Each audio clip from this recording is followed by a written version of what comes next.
이 빌립보서 시리즈를 공부하면서 이 바울과 루디아의 만남 속에서 우리에게 가르쳐주고 있는 거예요. 이 바울과 루디아를 만나게 하기 위해서 주님께서 디자인하신 그 스토리들을 우리가 지금 공부하고 있어요. 언제 이 만남이 있었어요? 이분들? 바울의 입장에서 봐도 바울이 개정하고 한참 있다가요. 35년의 개정을 한 후에 이분이 10년을 훈련받고 이제 45년이 됐을 때 안디옥 교회의 전임 사역자가 됐어요. 그럴 때 성령님이 안디옥 팀들에게 바울과 바나바를 선교사로 내보내라. 그래가지고 이분들이 선교로 나간 것이 언제죠? 46년에서 48년, 2년 동안. 이 기간에도 루디아를 보여주지를 않았어요, 바울한테. 이 기간에도. 그리고 2차 여행을 이제 떠난 것이 50년에서 52년이지요. 이때 첫 한 1년 동안은 아시아를 다시 열심히 돌면서 교회 개척도 하고 한 8개의 교회를 아시아 쪽에 개척하고 또 갈라디아 쪽에 또 뭐 다른 모든 이 지역의 교회들 개척하면서 바울이 주님을 섬겼어요. 그러니까요, 바울 선교라는 것은 한마디로 말하면 뭡니까? 다니면서 예수님의 지상 사명인 예수 그리스도를 외치며 교회를 개척해 하는 것이 바울 사명이고 그분 라이프 스토리예요. 그렇죠? 그렇기 때문에 우리가요, 바울을 닮아가려면 똑같이 우리도 내 민족 외 타민족에게 우리가 직접 간접으로 이 예수 그리스도가 누군가를 외치며 가르쳐주는 일이에요. 그러면서 핍박도 오게 돼 있어요. 이게 교회의 사명이에요. 근데 모든 크리스천들이 이걸 안 해요. 대부분의 기독교인들은 과거 2000년 동안 안 했어요. 이 사람들은 뭐해요? 구원받고 어떻게 하면 이 세상에서 재미있게 또는 행복하게 또는 건강하게 장수하며 돈도 많이 벌고 가족들 행복하게 지내느냐? 여기에 초점들이 있었어요. 구원받은 하나님의 자녀들이. 그러다가 그냥 때가 돼서 낙원에 올라간 거예요. 대부분의 하나님의 자녀들이. 바울 시대도 마찬가지였어요. 구원받고 그냥 구원받은 그걸로 끝난 분들 대부분인데 바울 팀들은 그렇지 않았어요. 그러니까 똑같이 오늘날도 구원받은 하나님의 자녀들이 많지만 바울의 그 스피릿을 받아가지고 내 민족과 타민족에게 예수 그리스도의 이름을 전하는 분들은 많지가 않아요. 많아도 목적이 예수님께 있지 않고 자기 이름 날리고 자기 파워, 자기 명예 때문에 하는 분들도 또 많아요. 그런 것들을 우리가 이렇게 보면서 우리가 오늘날 이 바울의 이 모델을 우리가 따라가려고 하는 그런 교회에 여러분들이 지금 주님이 보내셨어요. 그러니까 이런 어려운 모델이에요. 그렇기 때문에 여기 서 있는 황 목사님은 여러분들에게 어떻게 하면 이 세상에서 돈도 잘 벌고 행복하고 가정 문제 해결하고 자녀 문제 해결하고 나의 개인 모든 딜레마들 해결하고 이런 거를 말을 안 해요. 왜 안 할까요? 그런 걸 수천 번 해야 문제 해결돼야 안 돼요. 안 돼요. 되는 것 같은데 안 돼요. 그러다가 다 세상 떠나요. 그러니까 교회가 문제 해결받는 곳이 아니라는 것을 우리에게 가르쳐주고 있어요. 그런데 우리는 속임 받아가지고 교회 가서 문제 해결받으려고 하는 사람들이 대부분이에요. 그러니까 문제 조금 해결받는 피부에 닿는 메시지를 받으면은 오늘 뭐 받았다 그래요? 보통 은혜 받았다 그러는 거예요. 그놈의 은혜가 몇 시간 한가요? 교회 문 차고 나가서 운전대에 앉아서 운전하다 보면은 은혜 받았는데 그럼 오늘 무슨 말 들었지? 그러다가 끝내버려요. 그러니까 우리 교회라는 이 교회가 이 모든 주님의 자녀들에게 그 피부에 닿는 말을 해주는 곳으로 변질되어 버린 거예요. 다시 말하면 사도 바울이 지냈던 그 스타일로 지내는 교회가 많지가 않은 거예요. 그런데 그 스타일로 하면은 사람들이 좋아하질 않아요. 모이지도 않아요. 근데 참 신기한 게 여기 서 있는 황 목사가 그런 교회로 아무리 하려고 해도 사람이 안 모이면 제가 못하잖아요. 그런데 여러분들 어디서 교회 왔는지 이렇게 와가지고 앉아있어요. 그런데 그냥 앉아서 말만 하면 선교 하니까 이게 주님이 하시지 않으면 못해요. 네. 저는 아시다시피 굉장히 외골수인 사람이죠. 입만 열면 똑같은 말만 하잖아요. 어떤 분이 저한테 그러더라고요. 목사님, 제가 목사님이 예전에 가르친 아바 공부 15년, 20년 전에 목사님 메시지를 제가 들어보면 그때 열심히 이렇게 공부하고 있잖아요. 아바. 그런데 그때 말씀이나 지금이나 똑같아요. 그래요. 똑같아야만 되지요.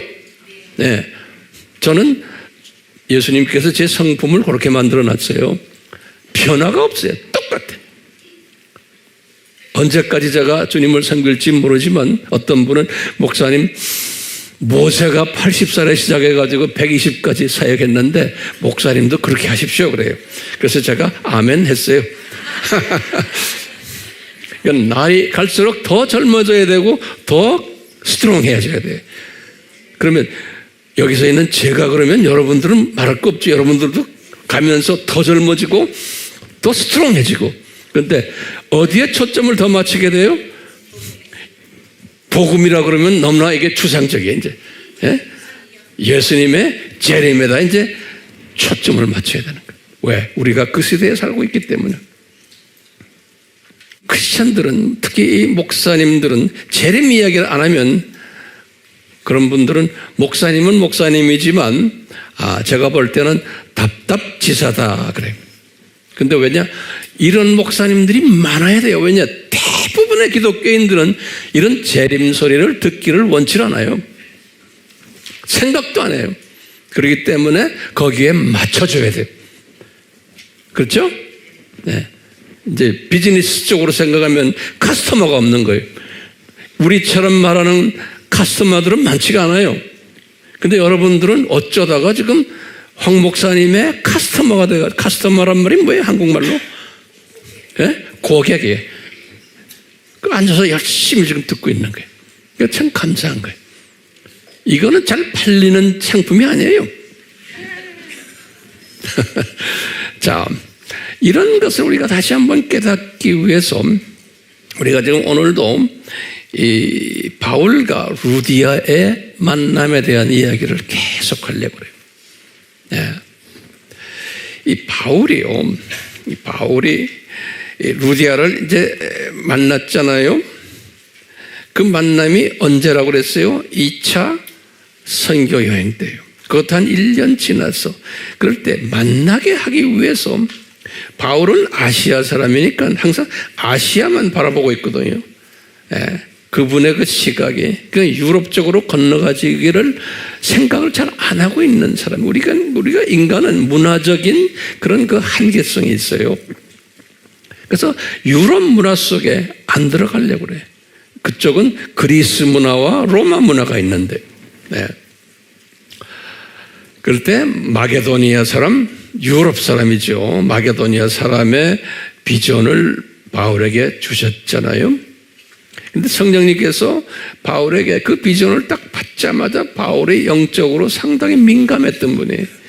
바울이 그 같이 갔던 팀들에게 이 말을 하니까 팀들은 모두 가다가 즉시로 우리가 갑시다. 굉장히 힘든 거죠. 우리 보고요, 유럽에 가라는 거나 마찬가지. 즉시로 갔다고. 영어로는 immediately 이런 단어를 딱 써놨어요. 왜? 누가가 기록했거든요. 누가가 그 팀 중에 한 분 아니에요? 누가가 정확하게 기록한 거예요. 즉시로 우리가 떠났다는 거예요. 그러니까 이 영적으로 주님께 잡혀있는 분들은 이것저것 따지지 않아요. 우리 AMI 팀들은 따지지 않는 분들이 앉아있으니 내가 참 감사한 거예요. 즉시로 하자 그러면 그냥 하는 거예요. 우리 1번 선교 합시다 하면 하잖아요. 지금 몇 번째, 세 번째 이제 우리 하는 거예요. 거기에 대해서 토시다는 사람이 있어요? 우리 교회는 한 분도 없어요. 그리고 이분들의 항공료를 대는 게 돈이 엄청나게 들어가요. 이분들이 하는데 돈이 몇 천만 원 들어가요. 근데 내가 관계되는 분들에게 보고를 받았는데 주님이 다 채워주셨대. 그러니 얼마나 기가 차요? 네? 이 조그만 교회가 다 채워주셨대. 그러니까 목사님은 단에 서서 말씀만 하세요. 그러는 거예요. 알았다 그랬어요. 제가 그런 걱정 전혀 신경 안 쓰잖아요. 근데 주님께서 다 해주세요. 자, immediately 딱 가자마자 바울 팀들이 어디에 갔어요? 빌립보로 들어간 거예요. 이제 우리 나중에 이제 때가 되면 또 우리 자세히 공부할 거예요. 이 빌립보에 들어가서 누구를 만나요? 루디아를 만나는 이 스토리가 지금 우리가 지금 오늘도 공부하는 스토리예요. 루디아를 만나는 거예요. 예. 이 루디아를 만나는데 오늘 빌립보서에 보니까 이 루디아에 대해서는 일체 이야기 안 하잖아요. 우리 계속 루디아는 숨겨놨다 그랬잖아요. 그래서 빌립보서에서 바울이 깨달은 게 뭐예요? 무슨 모델이에요? 예수님의 모델을 바울도 그때 깨달은 것 같아요. 한참 있다가 그것이 그 유명한 빌립보서 2장 5절에서 11절이죠. 그 모델. 그렇죠? 그 모델이 예수님의 모델이에요. 이 모델을 바울에게 이렇게 보여주시면서 빌립보 편지에 그 모델을 거기다가 이렇게 제시를 했어요. 이 모델을 제시하면서 이 모델을 빌립보 사람들만 알아라고 제시한 건 분명 아니죠. 이제 앞으로 2000년 동안 교회 시대가 일어날 터인데 교회 시대의 크리스천들에게 이 모델을 보여주기 위해서 빌립보서를 쓰시면서 거기다가 아주 정확하게 모델을 적어놨어요. 그런데 이 모델은 바울 서신의 어떤 서신에도 이렇게 자세하게 정확하게 적어놓은 편지가 없어요. 이 빌립보서에만 딱 있는 거예요. 빌립보서 몇 절에서 몇 절이에요? 2장 5절에서 11절이에요. 그러면서 이제 바울이 빌립보 교인들에게 이 모델을 딱 제시하면서 그랬죠. 이 모델은 무슨 모델이에요? 죽음과 그 다음에 부활과 그러면 뭐가 있나? 영광이 이 모델이에요. 우리 공부했잖아요. 이 모델을 제시하면서 바울이 그러는 거예요. 얘들아, 이 죽음의 모델, 부활의 모델, 영광의 이 모델이 너희들 교회 안에서 이미 너희들이 눈높이로 우리가 지금 너희들에게 다 보여줬단다 그러는 거예요. 중요한 개념이에요. 눈높이로 너희 교회 안에 이게 뭐냐? 예수 그리스도가 너희들에게 이 모델을 보여주셨는데 이 모델을 그대로 따라서 한 분들 몇 사람 있단다 그러는 거예요. 거긴 누구예요? 처음에 바울, 내 자신이 이 모델을 따라서 지금 여기까지 왔단다 그러는 거예요. 두 번째로 누굴 이야기해요? 디모데도 그랬단다 그러는 거예요. 그 성경 구절은 지난번 다 드렸어요. 세 번째는 누구예요? 에바프로디도도 이 모델에 따라서 지금 여기까지 왔단다 그러는 거예요. 근데 진짜 한 분이 모델이 있는데 그분 이름은 거론을 하지 않았어요. 누구예요? 루디아예요. 루디아는 거론을 하지 않아 숨겨놨어요. 빌립보서에 루디아 이름 없는 거예요. 자, 이렇게 눈높이로 상황화해서 예수님께서 이 모델을 직접 보여주셨다. 또 바울 내 자신도 너희들에게 보여준다. 디모데도 지금 보여준다. 또 에바프로디도도 보여준다. 이렇게 하는 거예요. 근데 실제로 빌립보서에 누구는 없어요? 루디아는 없는 거예요. 자, 그러면 우리가 한번 이 모델을 한번 봅시다. 이 모델이요. 이 모델이 처음에 이게 모델 넘버 원이 여기 보면 죽음이에요. 죽음. 크게 쓰세요. 죽음 더하기 그 다음에 뭐죠? 부활이죠. 부활 이코로 여기 뭐예요? 영광이죠. 영광 모델이죠. 이렇게.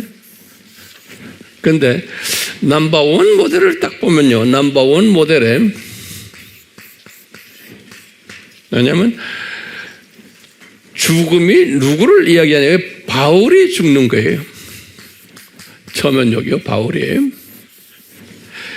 바울이 죽으면은 누가 부활해요? 바울이 죽음으로 해서 첫 번째 부활이 누구예요? 아시아에 있는 하나님의 자녀들이 아시아에 있는 하나님의 자녀들이 살아나는 부활이에요. 바울이 죽음으로 아시아에 있는 예정된 하나님의 자녀들이 살아나는 일이에요. 요 말은 뭐냐면 아시아에 있는 미전도 족속들이 예정된 이 미전도 족속들이 전도를 받아가지고 복음을 받아가지고 살아나는 일이. 그러면 영광은 누가 받아요? 그러면 영광은 요 다른 말하면 상급이라고 보시면 돼요. 상급은 누가 받아요? 그러면 우리 하나님이 영광 받지만 또 구체적으로 이 공식에 하면 바울이 영광을 받는 거예요. 그렇죠? 이 공식 됐어요? 이 제1 공식이 제1 모델이에요. 두 번째 모델은 누굴까? 두 번째 모델은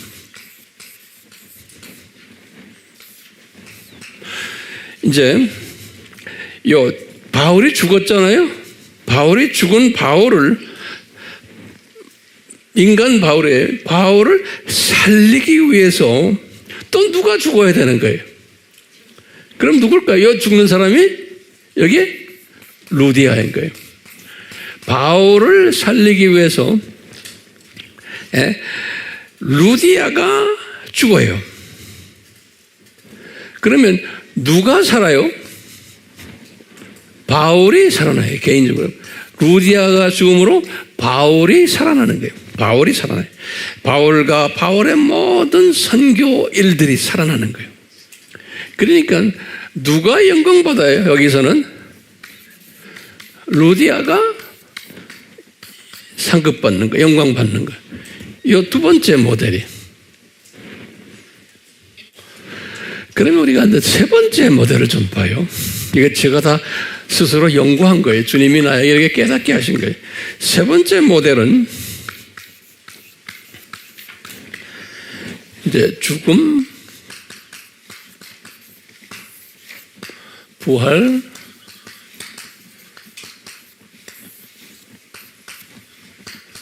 영광,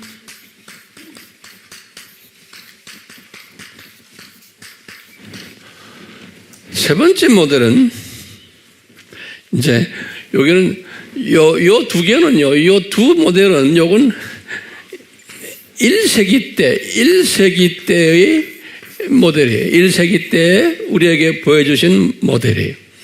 요거는요. 그리고는 세 번째 모델은 이제 교회 시대예요. 1세기 지나서부터 2세기, 3세기, 4세기 쭉 예수님의 재림까지, 요건 교회 시대의 모델이에요. 요 모델 그대로. 그러면 교회 시대에 죽는 분들이 누굴까? 교회 시대에 죽는 분들이, 이 중요한 게 모든 기독교인이 아니에요. 이 죽는 사람들이. 누가 죽어요? 소위 말하면 남은 자들이. 소수의 남은 자들이 복음을 위해서 희생당하고 죽는 거예요. 이 사람들을 다른 말로 표현하면 뭐라 그럴까요? 이게 신부 후보생들이에요. 이 신부 후보생들이 교회 시대에 죽는 거예요. 그래서 죽은 사람들이 나중에 혼인잔치에 참여하는 거예요. 그렇죠? 예. 이 사람들이 죽어요. 그러면 누가 부활해요? 그러니까 전 세계의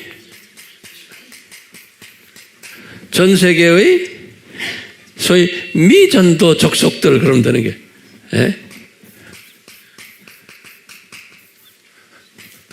예정된 하나님의 자녀들이죠. 예정된 하나님의 미전도 족속들이 부활하는 거예요. 살아나는 거예요. 그래서 이게 이제 세계 선교예요. 그렇죠? 이제 세계 선교예요.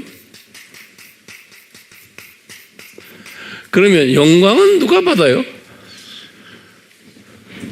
영광은 요 남은 자들, 요분들이 높임 받는 거예요. 또는 신부 후보생들.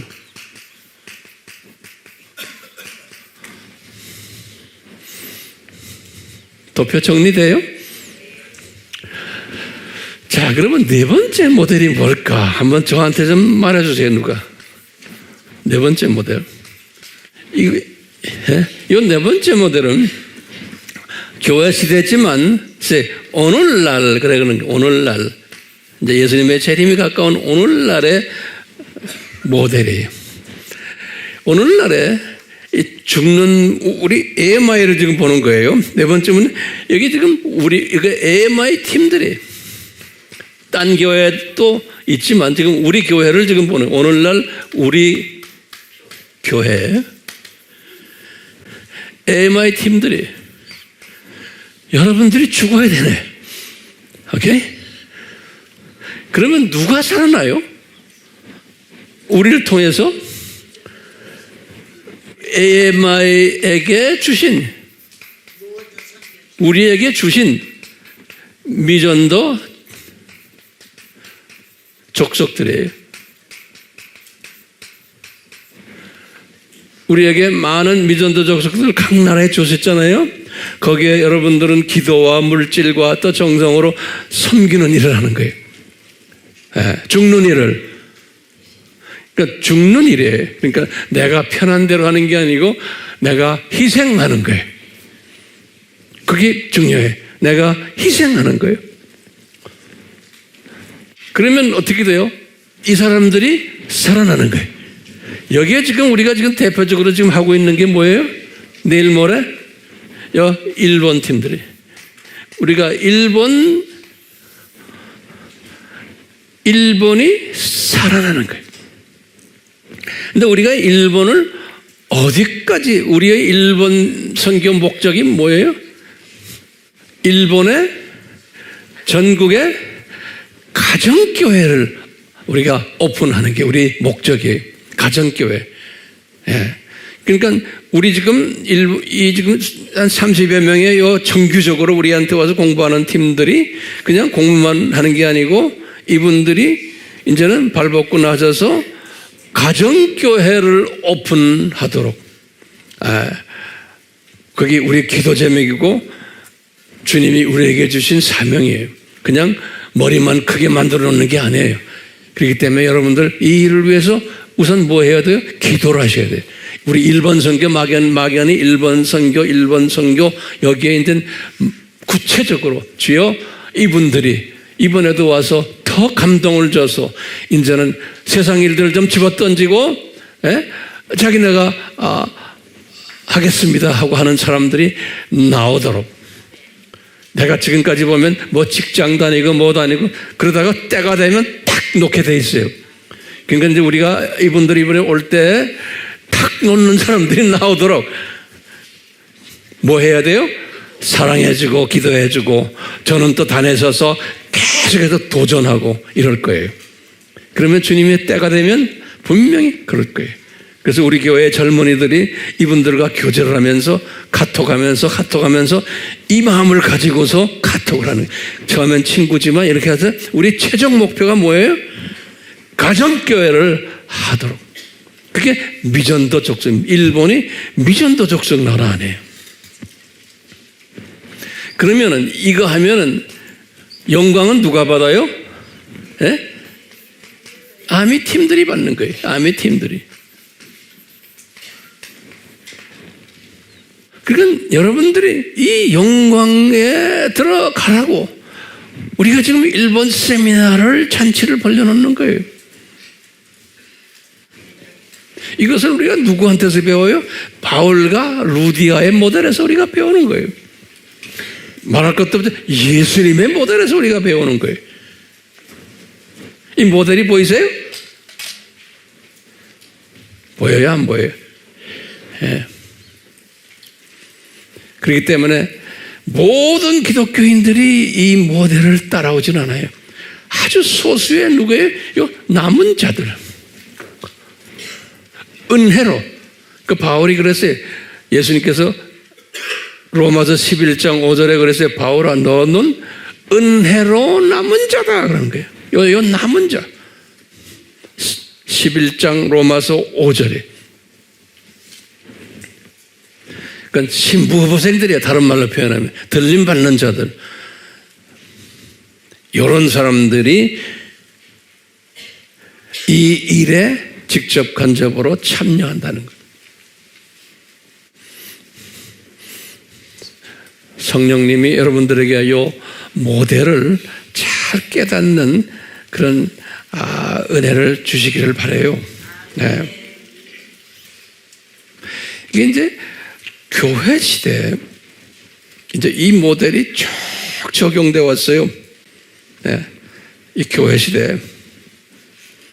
자, 바울이 제가 볼 때는요, 빌립보서를 쓰시기 전까지 예수님의 모델을 바울이 기록했지요.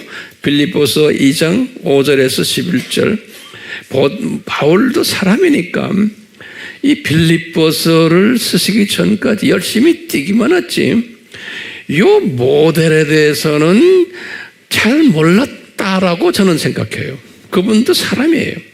그렇기 때문에 그냥 열심히 뛰기만 했어요. 저도 마찬가지고 여러분도 마찬가지고 그냥 뛰기만 했어요. 순종해서. 그런데 이제 때가 되니까 바울에게도 이 모델을 정확하게 보여주신 거예요. 그래서 이분이 기록한 거예요. 이게 예수님의 모델이다 그러는 거예요. 이게 예수님의 모델이다. 그래서 나도 이 모델을 따라서 했다. 디모데도 에바브로디도도 그리고 앞으로 교회 시대 2000년 교회 시대에 이 모델을 따라서 하는 사람들이 있단다. 이 2000년 교회 시대에 이 모델을 따라할 사람들을 위해서 이제 바울이 나와 이 루디아를 이렇게 사용하신단다. 그러니까 루디아는 첫째 보세요. 나는 죽어야 되고 그래서 아시아의 모든 사람들 살아났고 또 바울을 살리기 위해서는 누가 필요해요? 루디아가 필요하다. 그런 게. 예. 바울도 사람 안에 이분도 여러모로 이 죽음의 경험을 하면서 바울도 외로웠고 여러 가지로 좌절도 많았고 이런 거 많았잖아요. 그러니까 누가 나를 또 살려줘야 돼. 바울의 입장에서. 그 바울을 살리는 일을 누가 했냐? 루디아가 했다는 거예요. 예. 자, 이 모델 우선 잘 기억하시길 바라요. 그리고 이제 주변의 분들에게 이것도 잘 나누시면 좋겠죠? 정돈 됐으면 해요. 됐죠? 자, 그러면서 우리 오늘요, 한 가지 배울 게 있어요. 자, 제가 깨달은 거예요. 제가 깨달은 거니까 여러분들도 같이 깨달을 거예요.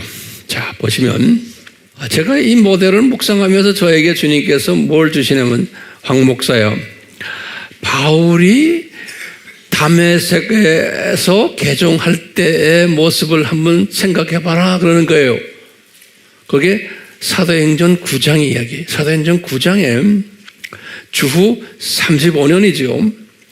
사도행전 9장 이야기인데 9장에서 바울이 다메섹에 가다 거의 도착했다가 이제 예수님에 의해서 이제 이분이 개종하는 사건이 있죠. 그래서 이제 시각장애자가 되는 사건이에요.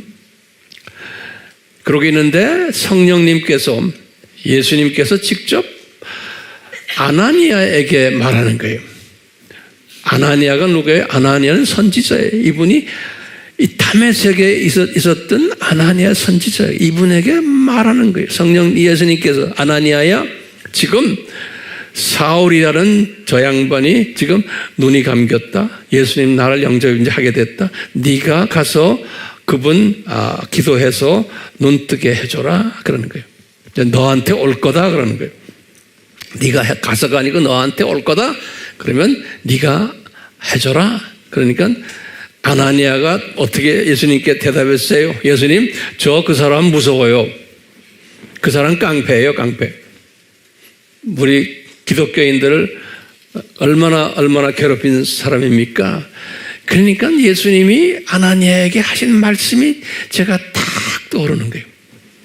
예, 그게 유명한 사도행전 9장 15절에서 16절이에요. 이 말씀이 뭐냐면요, 예수님이 아나니아에게 그러는 거예요. 얘야, 내가 바울에 대해서 말해줄게 그러는 거예요. 그 당시엔 사울이에요. 이 사람은, 너 대답 하나 잘 적으세요. 예수님이 말씀이에요. 아나니아에게 하시는 말씀. 이 사람은 내 이름을 위해서, 내 이름 때문에, 중요한 단어예요. 예수님의 이름 때문에 이제 고통을 받을 텐데, 내 이름을 누구에게 전하기를 디자인된 사람인가? 내 이름을 첫 번째 이방인들에게 그랬어요. 그러니까 유대인들이 아니에요. 내 이름을 이방인들과, 두 번째 또 뭐라고 그랬냐면 임금들과 그랬어요. 다시 말하면 이 유대인이 아니에요. 임금들이란 거는 로마 제국 안에 있는 많은 높은 귀족들이에요. 그러니까 내 이름을 이방인들과, 이건 평민들이에요, 그냥. 두 번째는 고위 관리들, 임금들, 귀족들, 이분들에게, 두 번째예요. 세 번째는 이스라엘 자손들에게 그러는 거예요. 세 종류의 사람들이에요. 그런데 이스라엘 자손들이라는 거는 모든 이스라엘 사람들이에요? 아니죠. 그 당시에 메시아닉 유대인들이에요. 그렇죠? 예수님의 자녀로 예정된 1세기 때 그 사람들에게 예수님 내 이름을 전하는 사람이다 그러는 거예요. 누구한테 지금 이 말이에요? 아나니아한테 그러는 거예요. 아나니아가 겁이 나니까 아나니아한테 겁내지 마. 이 사람이 사명이 있다는 게 뭐냐? 이 사람은 내 이름을, 예수 이름을 누구에게?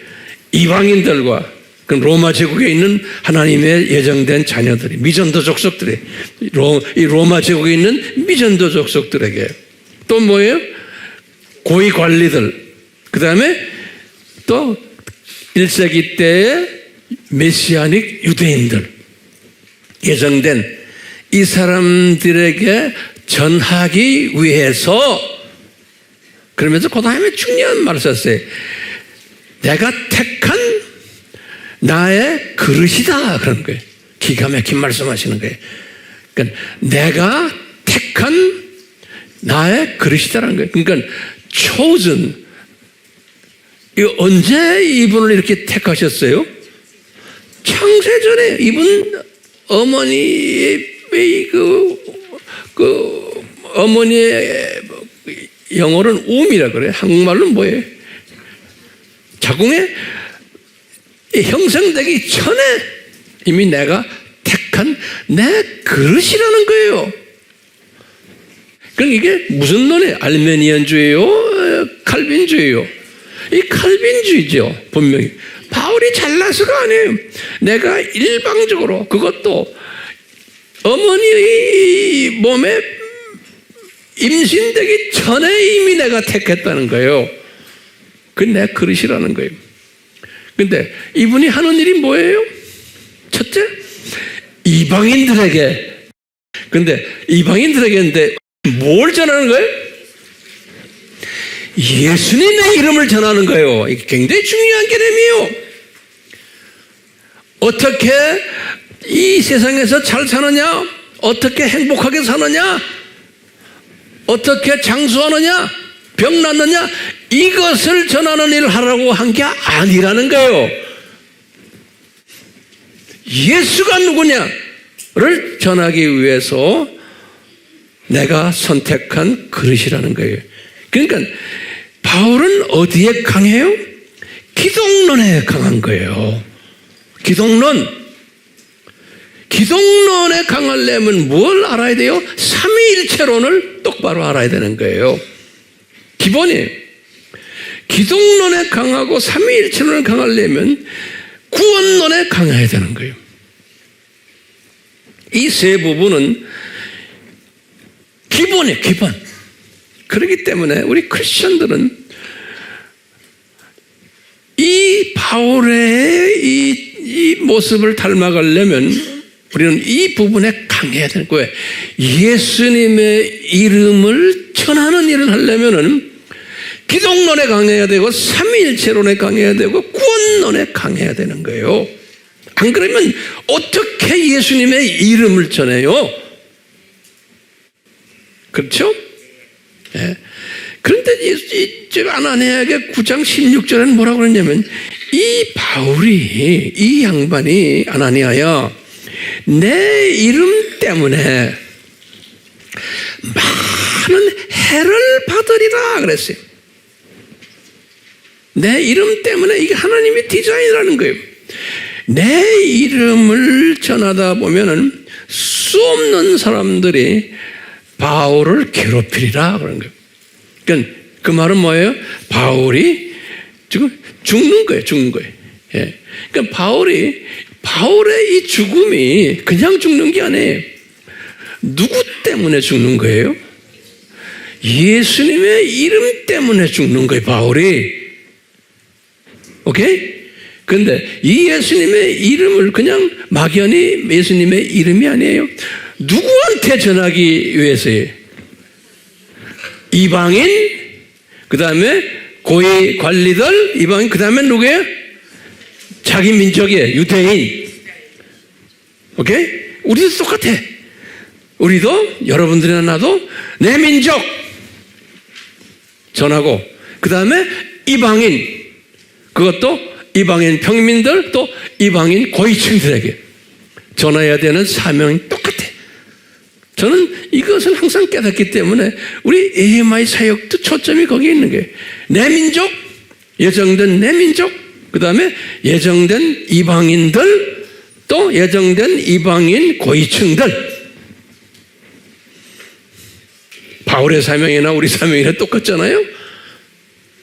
그렇죠? 자, 전할 때 예수님이 그랬지. 핍박받을 거라는 거예요. 핍박. 예. 그럼 누가 바울을 핍박을 해요? 그럼 누가 우리를 핍박해요? 핍박이라는 건 그냥 막 이게 때리는 것만 아니에요. 소외당하고 미움당하고 또는 너 불이익받고 그 그룹에 끼지도 못하고 하는 자 보세요. 누가 예수님의 이름을 전하면은 바울 시대 또 오늘날도 마찬가지예요. 첫 번째 핍박하는 사람들이 누구예요? 무신론자들이에요. 그렇죠? 무신론자들이. 두 번째 또 누가 핍박해요? 이 가짜 그리스도를 믿는 사람들이. 우리는 진짜 그리스도를 전하면은 가짜 그리스도란 건 뭐예요? 지금 오늘날의 가짜 그리스도는 종교타원주의예요. 종교타원주의를 믿는 사람들이 우리를 핍박하게 돼 있어요. 타종교인들도 마찬가지예요. 타종교인들도. 그러니까 기독교 안에서도 종교타원주의를 믿는 사람들이 핍박하게 돼 있는 거예요. 왜? 예수님의 이름 때문에. 우리가 뭐라고 이 예수님 외에는 타종교에는 구원이 없다라고 말할 때 기독교인들이 핍박을 하는 거예요. 그런 핍박 우리 당하고 있죠? 여러분들 많이 경험하죠? 그러니까 핍박 당해야 돼요? 안 당해야 돼요? 당해야 되는 거예요.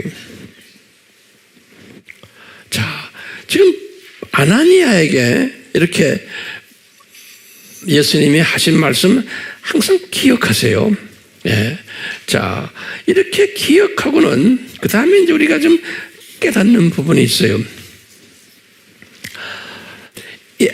바울이 실제로 이 예수의 이름을 지금 이 그룹들에 이방인들에게, 이방인 귀족들에게, 메시아의 유대인들에게 전하면서 핍박을 받았어요. 그러니까 바울이 죽었던 거예요. 바울이 이분이 죽었기 때문에 아시아 지역에 많은 예정된 미전도 족속들이 살아난 거예요. 바울이. 그렇죠? 이렇게 해서 이분이 지금 2차 선교여행 거의 이제 끝나갈 때쯤 돼서 마게도니아 사람 비전을 탁 주는 거예요. 예수님이 딱 보니까 이제 때가 됐다. 그래서 마게도니아 비전을 주는 거는 크게 보면 두 목적이 있는 거예요. 제가 이렇게 쭉 묵상하다 보면 첫 번째는 뭐냐? 바울이 이제는 유럽 선교로 가야 된다는 큰 그림이에요. 이게 첫 번째 목적이죠. 그런데 유럽 선교를 가려면 거기 앞에 데살로니카로 가면 되지. 거기에 그게 그 마게도니아 지방의 수도거든요. 근데 마게도니아를 보냈는데 마게도니아 사람이라고 해서 이제 오라 그래서 갔는데 성령님께서는 바울을 데살로니카로 안 보내시고 빌립보로 보낸 거예요. 빌립보로. 그럼 왜? 황 목사님 왜 빌립보입니까? 왜냐하면 빌립보에 누가 있어요? 루디아가 있는 거예요. 루디아를 만나기 위해서 빌립보로 보낸 거예요. 이 말은 무슨 말일까요? 마게도니아 비전을 보여준 목적이 첫째는 뭐예요? 유럽 선교를 위해서. 그런데 바울아, 너 유럽 선교를 하는데 너 지금까지도 어려움 많이 당했잖아. 아시아 선교하면서. 이제 유럽 선교는 더 심하다. 그렇기 때문에 너는 너를 살려주는 사람이 또 필요하다. 네. 네가 죽을 때마다 너를 살려주는, 힘을 주는, 격려해주는 사람이 필요하다. 이 사람이 이제 누구의? 루디아라는 거예요. 그러니까 바울을 살려주는 예정된 예수님의 딸이에요. 그 사람을 만나게 하신 거예요.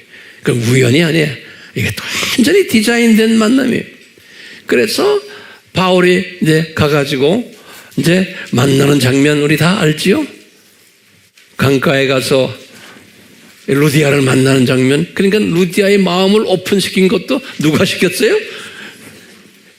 예수님이. 성경에는 뭐 예수님이 그 여자의 마음을 오픈시켰다 그랬잖아요.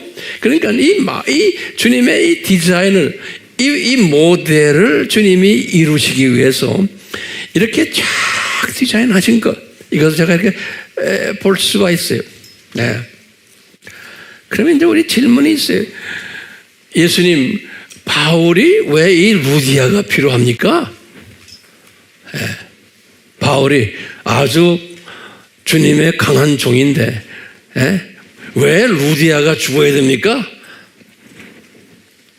그럼 뭐라고 대답해요? 네. 저는 이렇게 보는 거예요. 바울이 사람이에요. 굉장히 중요한 게 바울도 우리가 볼 땐 뭐 대단한 분 같지만 사람이에요. 바울도 이분도 가족 다 던지고 지금 이 수만리 엄청난 이 길을 산을 넘고 강을 넘어서 온갖 고생을 하면서 지금 여기까지 왔는데 바울도 사람이기 때문에 유럽 선교까지 또 하려면 아시아 사람이 보통 힘든 게 아니에요. 그렇기 때문에 주님이 보실 때도 바울이 중간에서 그만둘 수도 있어요. 힘들어서. 그렇기 때문에 바울에게 힘줄 사람이 필요한 거예요. 바울이 가장 힘든 것 중 하나가 뭐겠어요? 교회 개척은 많이 해놨는데 대부분이 가난한 사람들이 로마 제국 안에서의 기독교인들은 그러니까 이분들이 그냥 경제적인 도움이 많이 필요한 거예요. 특히 사역자를 만들려면 이분들이 농사 짓는 거 포기해야 되고 돈 버는 거 포기해야 되고 가족을 먹여 살리기 위해서 뒤에서 물질적으로 도와줘야지 뭐 생활을 할 수 있게 해주고 선교 다니려면 다 비용이 들어가잖아요. 여관비도 필요하고 또 교회를 하나 개척하면 또 개척비가 필요하고 이런 파이낸셜 버든이 저도 마찬가지예요. 선교를 이렇게 많이 하다 보면 제일 무거운 게 파이낸셜 버든이에요. 한국말로 뭐예요? 파이낸셜 버든. 물질적인 무거운 짐이에요. 왜? 다 가난한 사람, 손가락 빨고 있는 가난한 사람들 다 열심히 하려고 그러는데 저 사람들 뛰게 하려면은 뒤에서 에너지를 공급해 줘야 되는 거예요. 영적 에너지 플러스 물적 에너지. 그러니까 바울도 마찬가지예요. 그러니까 이분도 지쳤을 때 이제 예비된 루디아를 붙여주신 것 같아요. 그러니까 바울의 입장에서 보면 이 여자가 보통 여자가 아닌 거예요. 그런데 대부분의 사람들은 바울을 좀 돈을 좀 붙여주면 나팔 불고 다니거든. 내가 바울에게 뭐 했다. 내가 바울 도와줬다. 어떻게 하느냐? 고린도 교회가 그런 짓들을 한 거예요. 그래서 이제 고린도 전서 9장에 보면은 고린도 교회 교인들이 바울에게 우리가 이렇게 돈 주고 보태줬는데 그 사람 보니까 자기 마누라를 데리고 선교지를 다니면서 좀 호화판으로 살더라 이런 식으로 말을 한 거예요.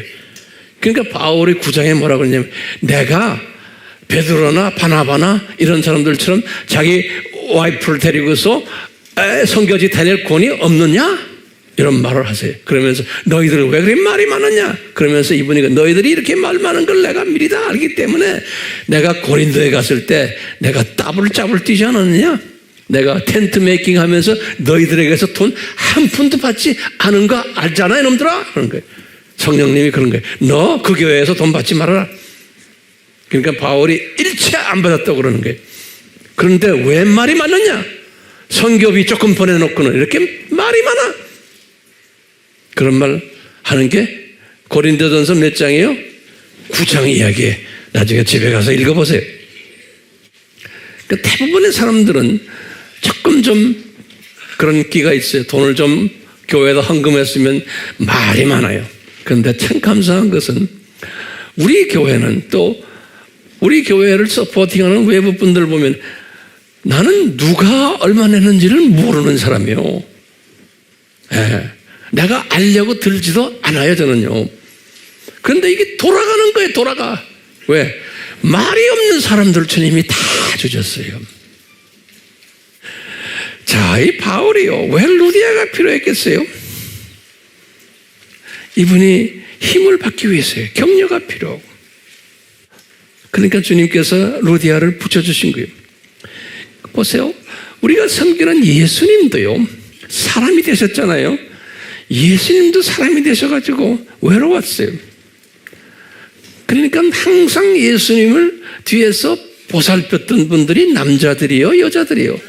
여자들이었어요. 그러니까 여자가 가지고 있는 그런 장점이 있어요. 예. 남자들은 예수님의 짐이 됐지만 여자들은 그렇지 않았어요. 예수님이 이렇게 보여주시는 거예요. 그렇죠? 예수님이 여자들을 통해서 항상 격려받고 힘받고 뭐 그런 이야기는 우리 다 알잖아요. 예수님이 이 세상 사는 동안에 그랬어요. 똑같이 남자들에게서 힘받으려고 겟세마네 동산에 그 분들 모시고 갔다가 더 힘 빠진 거 아시죠? 네. 남자들에게는 하는 일이 다른 것 같아요.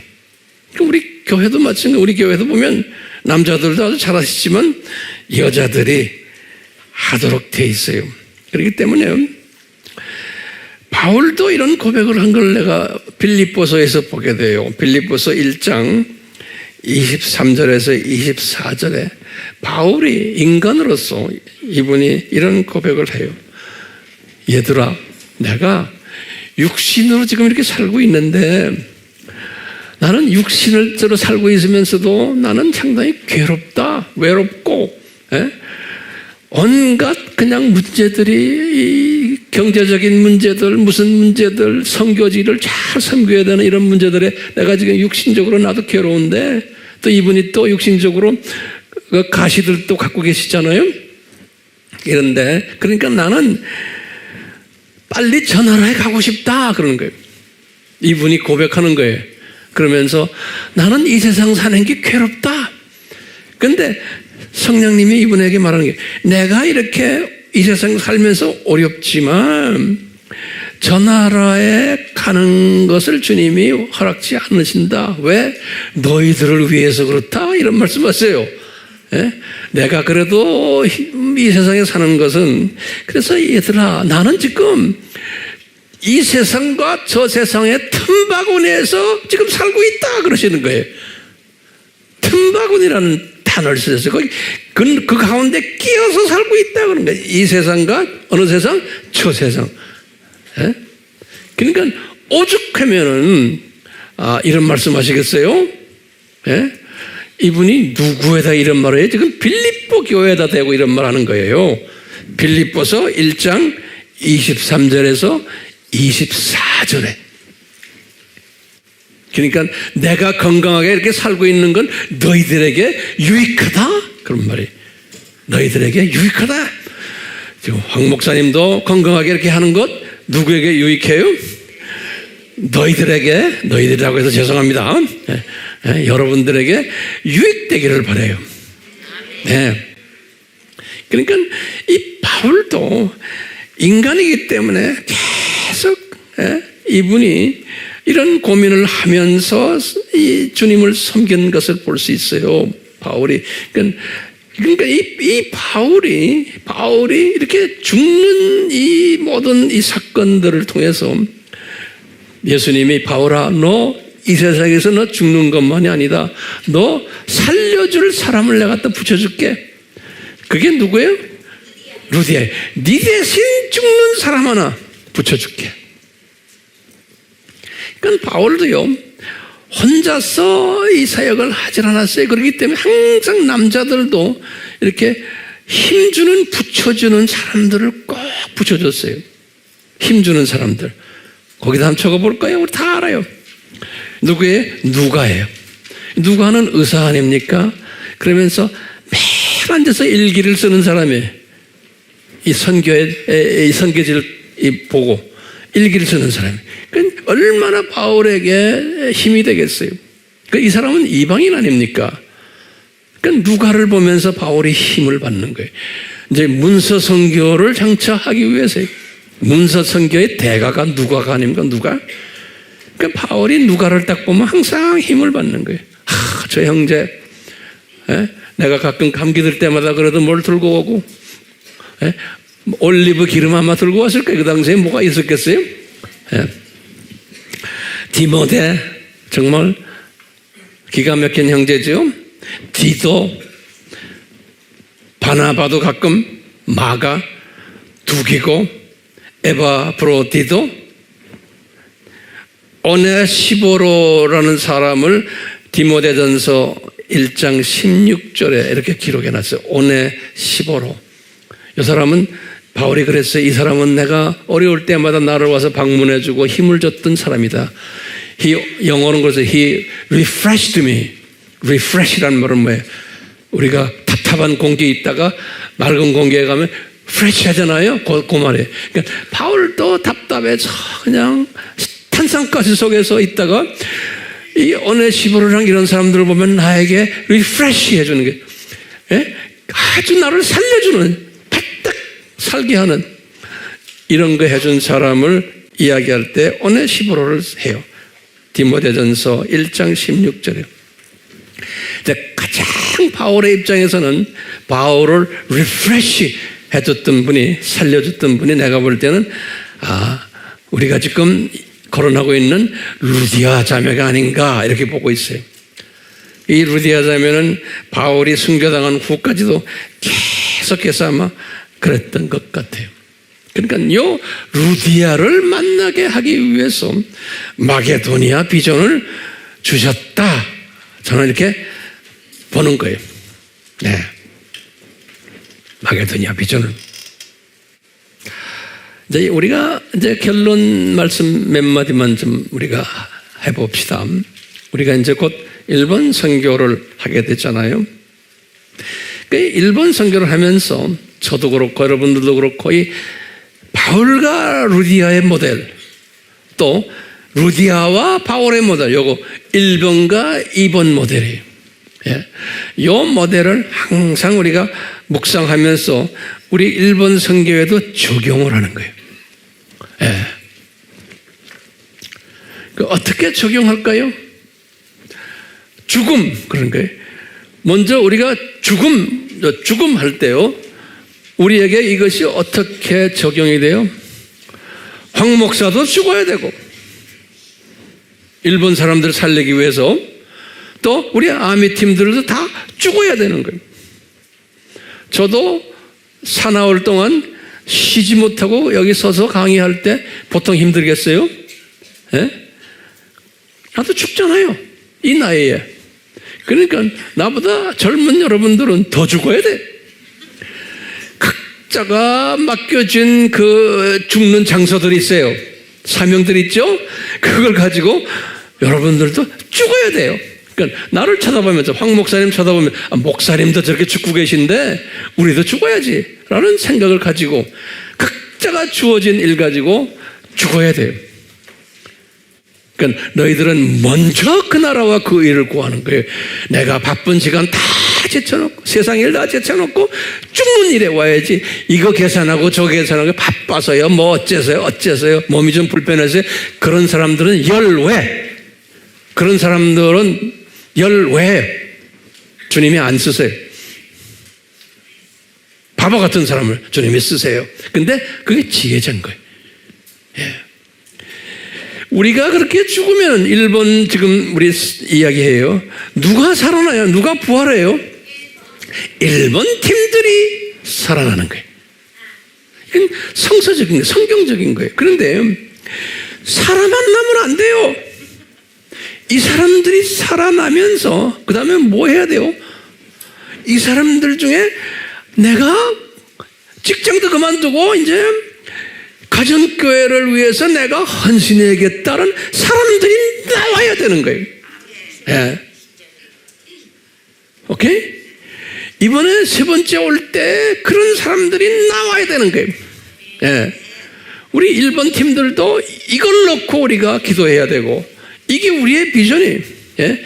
그래서 내가 가정교회를 해야 되겠다 라는 사람들이 나오면서 일본이 전국적으로 이 가정교회로 완전히 덮여져야 된다고 믿고 우리가 이 사역 지금 하고 있는 거예요. 예. 사도 바울이 마게도니아 비전을 딱 보고는 그때부터 이분이 전 유럽을 비전으로 봤던 거나 마찬가지예요. 그런데 누가 있어서 이분이 힘나게 할 수 있었어요? 루디아가 되어 있기 때문에 이제 절대한 걱정을 안 하고 이것을 할 수 있었던 거라고 저는 보고 있어요. 똑같이 우리는 이제 일본 팀들 안에서 바울과 루디아가 나와야 되는 거예요. 그게 우리의 사명인 거예요. 그러기 위해서 우리가 먼저 죽어야 되는 거예요. 우리가 먼저 죽으면은 이 부활해서 일본 팀 안에서 바울도 나오고 루디아도 나오고 그러면서 일본 사람들이 막 살아나는 일들, 가정교회들이 여기저기서 막 나타나는 일들이 일어나야만 되고 우리가 이 비전을 가지고 지금 우리가 일본 선교를 하고 있는 거예요.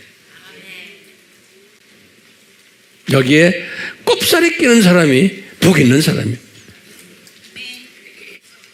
이 비전을 가진 사람은 제가 마지막 한마디 결론이 바울이 이 비전을 가졌기 때문에 바울이 그 어려운 가운데 죽음을 경험하는 손해보는 거예요. 바울이 이 죽음을 경험하는 루디아도 마찬가지예요. 죽음을 경험하고 손해보는 거예요. 이 루디아도요.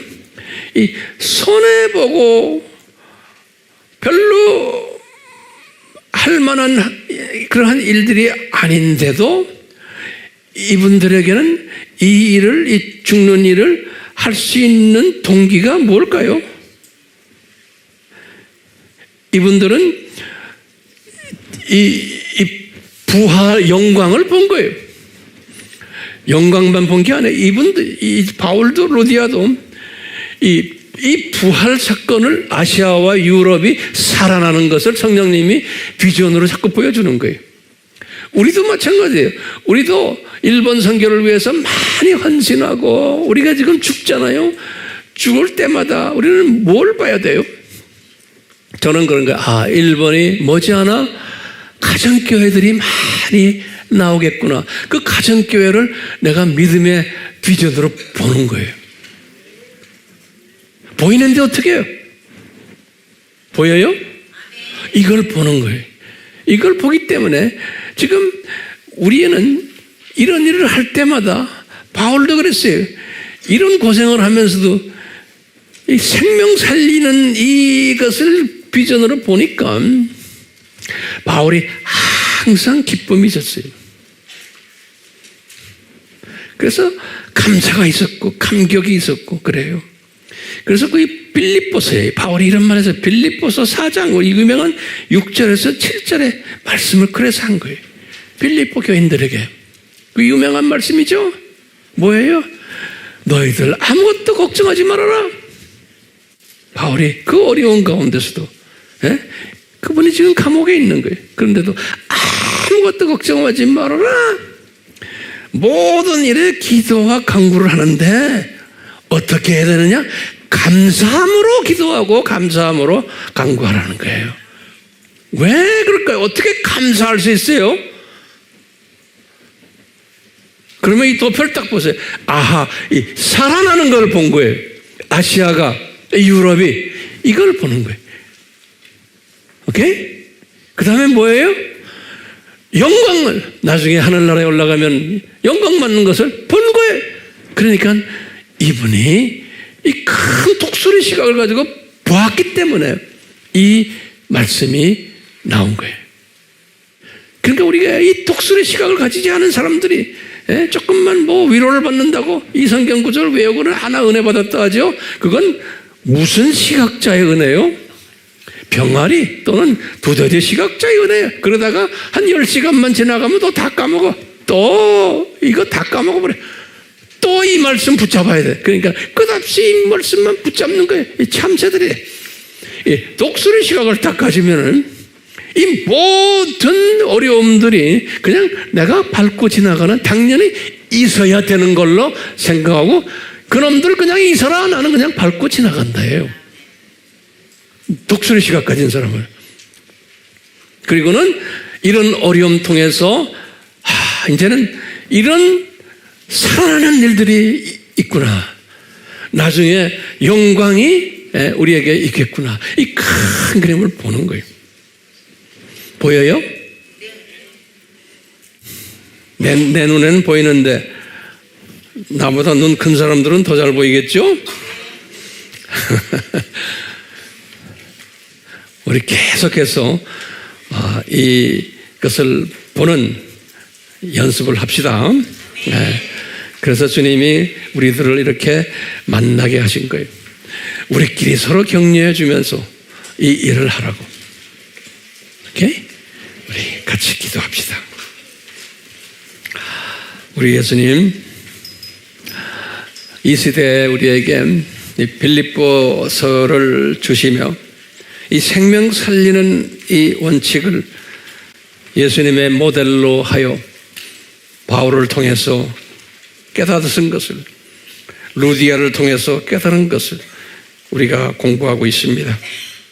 이 바울과 루디아의 그 만남 속에서 이러한 숨겨놓은 주님의 뜻을 우리가 깨닫고 있습니다. 주님이 특별한 뜻이 계셨어. 많은 사람들 중에 저희들을 이렇게 만나게 하셨습니다. 한 공간에서 한 비전을 가지고, 한 꿈을 가지고 우리가 일본을 향해서 달려가고 있습니다. 주여, 저희들 만남 후에 큰 열매를 맺게 하시고 삼위 하나님 홀로 영광 받으시되 일본이 가정교회로 번져나가는 이 일에 저희들을 사용하시고 우리가 이 비전을 가지고 이번에 일본 분들을 잘 모시도록 도와주시옵소서. 예수님의 이름으로 기도드리옵나이다. 아멘.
우리의 삶을 떠나지 않도록 인도해 주시고 은혜 베풀어 주시옵소서.